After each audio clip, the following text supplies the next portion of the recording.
नमस्कार दोस्तों, HLSH channel पर आप सभी का स्वागत है। आज हम बात करने वाले हैं एक ऐसे सवाल की जो लगभग हर नौकरी पेशा और मिडिल क्लास परिवार के मन में कभी न कभी जरूर आता है दोस्तों, कि रेंट पर रहें या घर खरीदें, आखिर कौन बेहतर है।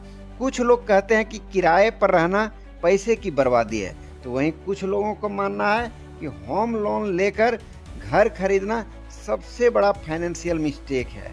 लेकिन सच क्या है दोस्तों, आज हम सिर्फ भावनाओं से नहीं बल्कि पूरी कैलकुलेशन के साथ समझेंगे कि आपके लिए सही फैसला क्या हो सकता है।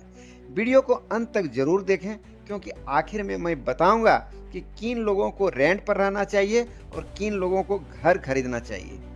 दोस्तों, अगर आप रेंट पर रहते हैं तो हर महीने मकान मालिक को आप किराया देते हैं और बदले में रहने की सुविधा पाते हैं। अगर आप घर खरीदते हैं तो आपको डाउन पेमेंट देना पड़ता है और बाकी रकम होम लोन से चुकानी पड़ती है। सुनने में घर खरीदना बेहतर लगता है क्योंकि अंत में घर आपका हो जाता है, लेकिन इसमें EMI, इंटरेस्ट, मेंटेनेंस, रजिस्ट्रेशन जैसे कई हिडन कॉस्ट भी होते हैं। आज मैं एक कैलकुलेशन के साथ समझेंगे कि घर खरीदना अच्छा है या रेंट पर रहना अच्छा है। मान लीजिए एक घर की कीमत है 50 लाख रुपये। आप 20% डाउन पेमेंट देते हैं, यानी 10 लाख रुपया डाउन पेमेंट दिए। बाकी होम लोन लेते हैं 40 लाख रुपये का, लोन अवधि 20 साल का, इंटरेस्ट रेट 8.5%। ऐसे में आपकी EMI लगभग होगी 34,700 रुपया प्रति महीना।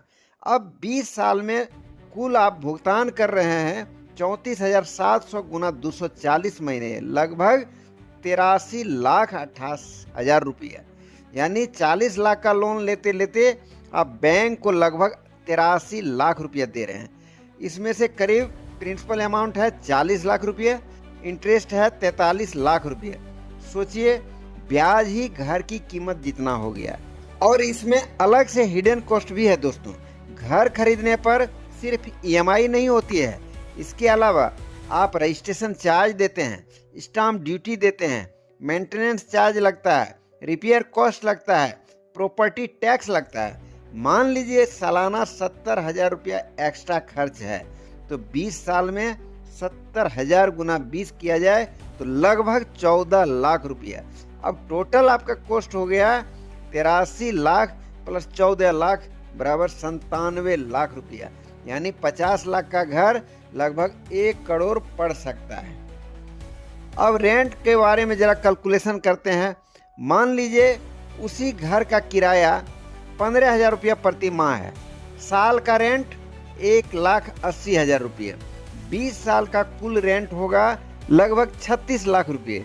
अब ध्यान दीजिए, घर खरीदने पर आपका मासिक खर्च लगभग 34,700 EMI और रेंट पर खर्च 15,000 रुपया प्रति महीना। डिफरेंस लगभग 20,000 रुपया प्रति माह का डिफरेंस है दोस्तों।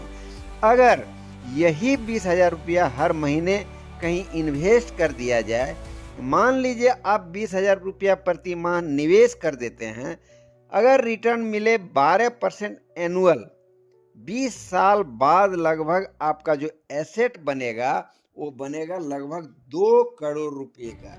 यही खेल बदल जाता है दोस्तों।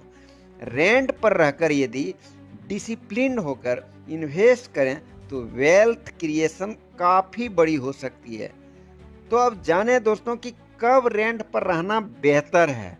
रेंट अच्छा हो सकता है अगर आपकी नौकरी बार बार बदलती है, अगर ट्रांसफ़र या रीलोकेशन होते रहता है, इनकम स्टेबल नहीं है, EMI प्रेशर भारी पड़ सकता है, इन्वेस्टमेंट डिसिप्लिन है, आप बचा पैसा सच में निवेश कर सकते हैं। और घर खरीदना कब बेहतर हो सकता है, इसे एक बार देखते हैं।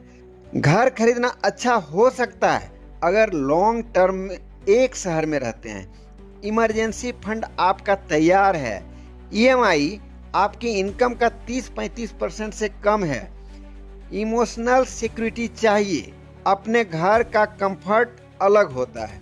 यदि ऐसी परिस्थितियां हैं तो आप घर खरीद सकते हैं। और दोस्तों अब सबसे बड़ी लोग गलती क्या करते हैं उसे जानते हैं। कई लोग समाज के दबाव में घर खरीद लेते हैं। समाज के लोग कहता है कि अब उम्र हो गई है, लोग क्या कहेंगे, अपना घर होना चाहिए। लेकिन फाइनेंशियल डिसीजन हमेशा कैलकुलेशन से लें, प्रेशर से नहीं लें दोस्तों। इन सारे निष्कर्षों से यह बात निकलकर साफ आती है कि अगर आप स्टेबिलिटी चाहिए तो घर खरीदिए, अगर फ्लेक्सिबिलिटी चाहिए और वेल्थ क्रिएशन चाहिए तो रेंट पर रहिए और इन्वेस्ट कीजिए। सही जवाब सभी के लिए एक जैसा नहीं होता है दोस्तों। आपकी इनकम, गोल्स और लाइफ स्टाइल तय करेंगे कि आपके लिए कौन सा विकल्प बेहतर है।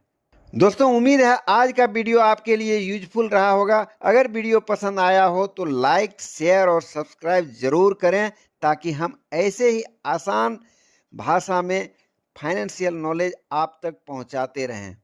यह वीडियो केवल शैक्षणिक और जागरूकता उद्देश्य के लिए है।